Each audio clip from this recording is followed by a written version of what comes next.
hibiscus tea, you can take fresh hibiscus flower or the ones that are dried and fallen. You just wash the flowers and take all their petals off.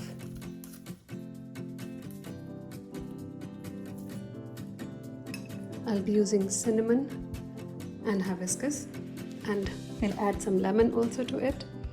So first thing is we will boil the water. I have 1 cup of water.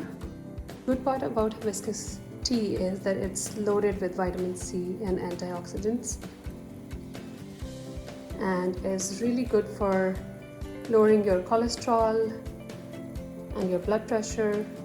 Also helps in weight loss.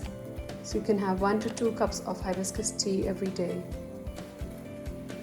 Now we'll just add these petals to it. If you want a deeper color faster, you just add more petals. And I'll also add the cinnamon stick to it for additional flavor, and cinnamon has its own health benefits in the same area as hibiscus, so they make a very good combination.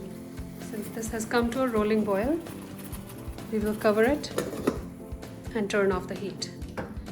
And we will let it sit in this for at least 5 minutes.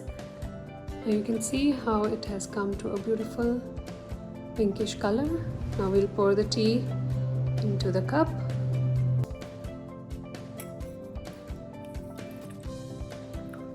You can enjoy it hot, or you can even make iced tea with this.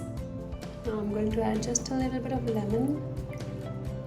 And you can see how the color just transformed as I added the lemon to it, or lime to it. That is so amazing. Enjoy hibiscus tea.